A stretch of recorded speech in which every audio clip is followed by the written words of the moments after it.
Hello students, आज हम करेंगे manipulators in C plus plus. Manipulators होता क्या है, पढ़ते हैं पहले। मैनिपुलेटर्स है manipulator functions are special stream functions that change certain characteristics of the input and output. The data is manipulated as the programmer wants to display the output of the program. To assess manipulators, iomapping.h file should be included in the program. There are numerous manipulators available in C++. Some of many manipulators are given. देखिए, हमारे पास 5 तरह के manipulators होते हैं: endl, set डब्ल्यू, set fill, set precision, set base. ठीक है, manipulators होते क्या हैं?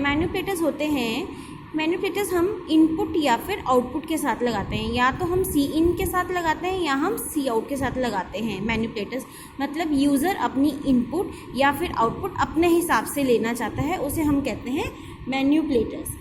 ठीक है, जैसे सपोज इसकी बात करें, एंडल की बात करें, और दूसरी इंपॉर्टेंट बात ये है कि मैनिपुलेटर्स अगर आपने इन पांचों में से कोई भी मैनिपुलेटर यूज़ करना है तो फॉर एग्जांपल जैसे आप इंक्लूड करवाओगे, इंक्लूड iostream.h, ये होती है standard input file, header file. ठीक है, अगर आप मैनिपुलेटर्स यूज़ करना चाहते हो तो आपको कौन सी फाइल यूज़ करनी है? iomapping,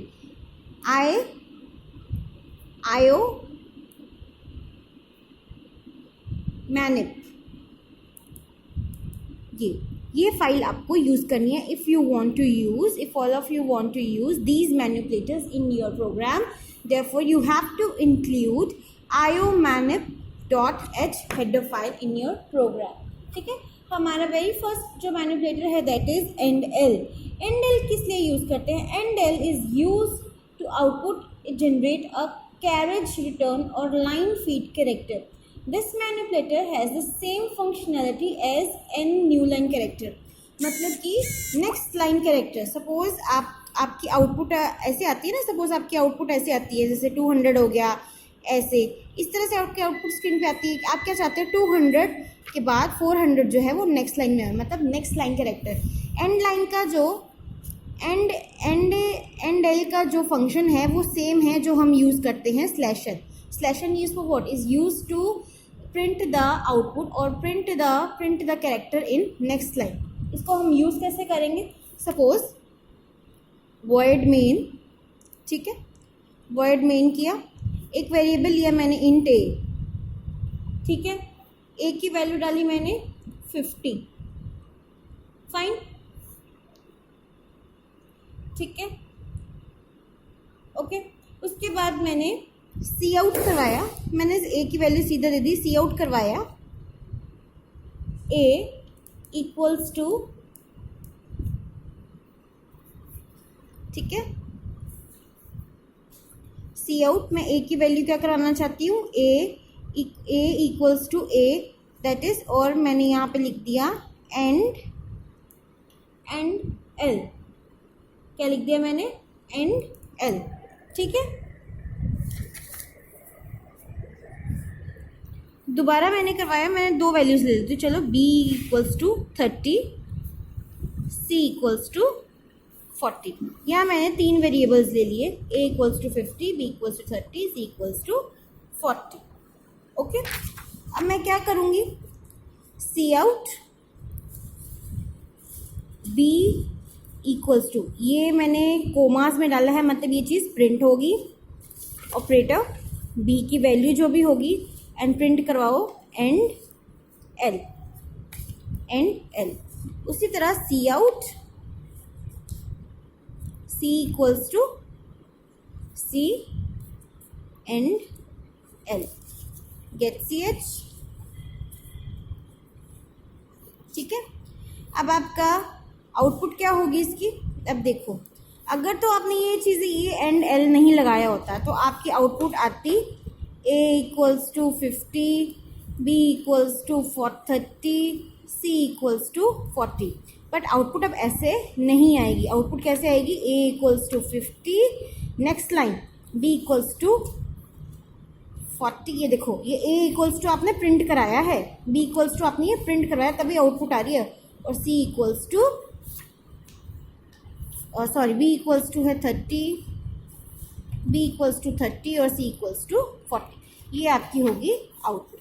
ठीक है, एंड एल क्लियर हुआ। नेक्स्ट हमारे पास आता है सेट w। सेट w का मतलब होता है सेट विड्थ। सेट विड्थ मतलब आउटपुट्स में ये हम यूज़ करते हैं जब हम एंडल यूज़ करते हैं। एंडल अगर हम यूज़ करना चाहते हैं तो हम साथ में सेट w भी यूज़ कर सकते हैं। Set w means it is used to set width of the output. जैसे कि फॉर एग्जाम्पल इसी प्रोग्राम को नेक्स्ट करते हैं। लाइट चली गई है बेटा, थोड़ी देर वेट कर लेना।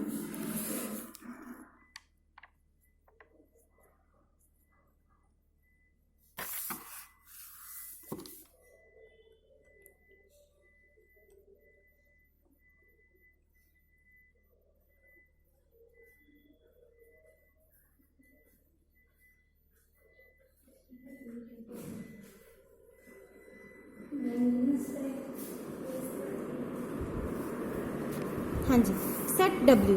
अब सेट w का मतलब क्या होता है?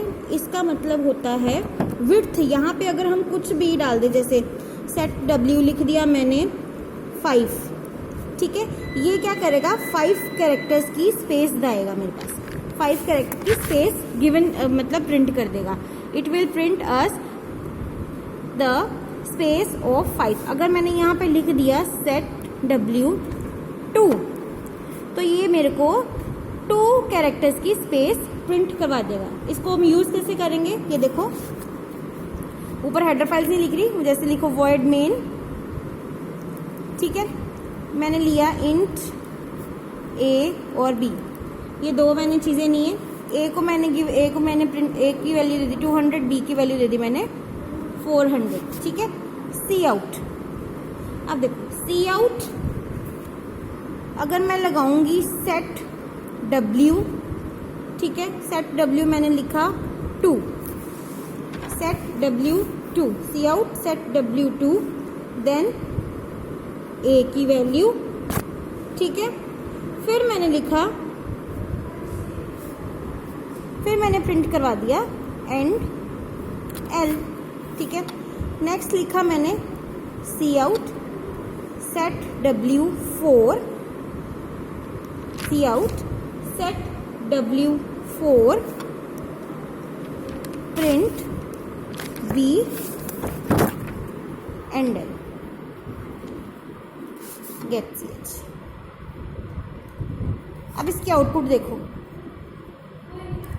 आउटपुट क्या आएगी, a की वैल्यू 200 है, b की वैल्यू क्या है 400 है, ठीक है, b की वैल्यू क्या है 400। जब आप स्क्रीन पे आउटपुट लेते हो तो कर्सर हमेशा हमारा यहाँ से स्टार्ट करता है, ठीक है, ये फर्स्ट। बट आपने यहाँ पे देखो सेट w क्या लगाया है 2, मतलब a की जो 200 वैल्यू है वो 1 2 स्पेस छोड़ के यहाँ पे आएगी।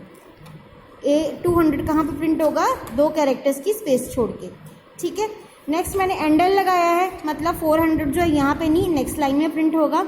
और यहाँ पे मैंने सेट w कितना दिया है 1 2 3 4, 400 कहाँ प्रिंट होगा यहाँ पे, ठीक है। उसी तरह अगर मैंने और भी लगाया होता तो इस तरह से आता। सपोज मैं एक और सी आउट लगा देती हूँ, सी आउट सेट w 1, यहाँ पे मैंने लगा दिया c और प्रिंट कर दिया एंड l। यहाँ पे मैंने एक वैल्यू दे दी c की 100, ठीक है।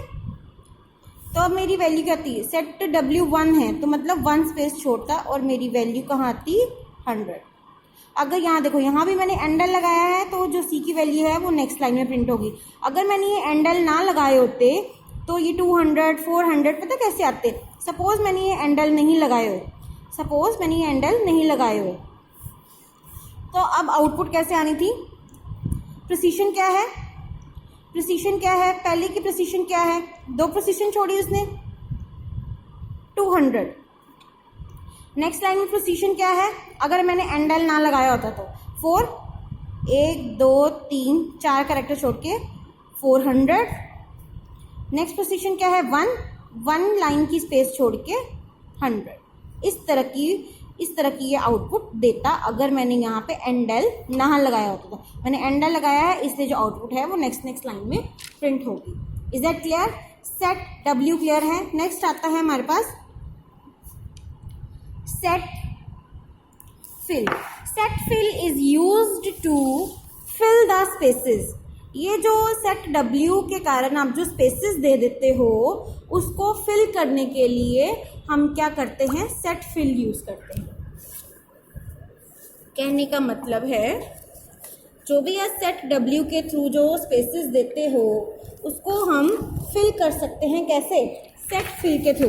कैसे? ये प्रोग्राम के थ्रू ही देखते हैं। जैसे देखो void main, ठीक है, int a b c, ये 3 आपने लिए हैं, ठीक है। उसके बाद आपने क्या किया? a की वैल्यू 10, b की वैल्यू 20, c की वैल्यू 30 दे दी। अब आपने क्या किया? एक सी आउट फंक्शन लगाया। सी आउट में आपने क्या किया? सेट फिल यूज किया। सेट फिल ये प्रिंट कराया। ब्रैकेट में आपने सेट फिल मतलब स्पेसेस जो हैं वो आप किससे फिल करना चाहते हो? मैं फिल करना चाहती हूँ स्टार वेरिएबल से, ठीक है। स्टार वेरिएबल से मैंने ये फिल करना चाहती हूँ, ठीक है। अब देखो सी आउट, बाकी सारे देखो एक minute. Set W, set width दिया आपने 4, ठीक है। प्रिंट करवाया A, ठीक है।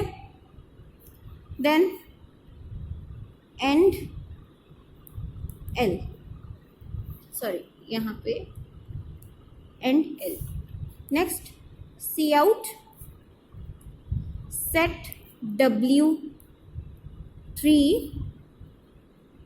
ठीक है। सेट W3 प्रिंट करवाया B, साथ ही आपने सेट W2 करके क्या प्रिंट करवा दिया? क्या प्रिंट करा दिया? C, ठीक है। आपने एंडल ना लगा के आप सारे वेरिएबल्स इकट्ठे भी प्रिंट करवा सकते हो। मैंने B के लिए विड्थ ली है 3 और C के लिए मैंने विड्थ ली है 2। C के लिए मैंने ली है 2, ये डबल ऑपरेटर है, ठीक है, डबल ग्रेटर देन ऑपरेटर है। और C के लिए मैंने विड्थ ली है 2। अब गेट ch आउटपुट देखो, ध्यान से देखो आउटपुट क्या है। सेट फिल क्या लगाया हुआ है आपने? स्टार। प्रिंट क्या होना है? सबसे पहले A प्रिंट होगा। कितनी विड्थ है? 4, 1 2 3 4, यहाँ पे क्या आ जाएगा? 20, ठीक है, सॉरी 10, 1 2 3 4, यहाँ पे A की वैल्यू होगी 10। नेक्स्ट क्या है? एंडल, तो नेक्स्ट लाइन में जाएगा। बट अब ये जो आपने ये ऊपर जो सेट फिल लगाया है वो क्या है? स्टार। जितनी स्पेसेस छोड़ी होंगी उतनी स्पेसेस पे स्टार आ जाएगा। नेक्स्ट क्या है? एंडल। नेक्स्ट लाइन पे जाएगा। सेट W क्या दिया है B के लिए? 1 2 3। अब B की वैल्यू क्या है? 20, 1 2 3 स्टार आ जाएंगे। नेक्स्ट C के कितनी विड्थ है? 2, 1 2, ठीक है। C की वैल्यू क्या है? 30, तो कितने स्टार आ जाएंगे यहाँ पे? 2। ये आपकी होगी आउटपुट। समझ आइए? Set fill is used for fill the blank spaces set by set width. Is that clear? ये मैनिपुलेटर्स क्लियर है। नेक्स्ट आपका आता है set base. Set base. Set base का मतलब क्या होता है? बेस आपने सुना होगा, जैसे हमारे पास 3 तरह के होते हैं। डेसिमल वैल्यूज़ होती हैं, हेक्साडेसिमल वैल्यूज़ होती हैं, ऑक्टल वैल्यूज़ होती हैं। इस तरह के हमारे पास क्या होती हैं? वैल्यूज़ होती हैं, राइट, ठीक है, राइट। इस तरह के हमारे पास ये वैल्यूज़ होती हैं। तो ये क्या करता है? सेट बेस क्या करता है? Set base manipulator is used to convert the base of one numeric value into another base. जैसे सपोज अगर मैंने सेट बेस लिख दिया डेसिमल, ठीक है, सेट बेस मैंने लिख दिया डेसिमल, तो डेसिमल में कन्वर्ट कर देगा। डेसिमल तो ऑलरेडी जो हमारी आउटपुट होती है वो डेसिमल में ही आती है।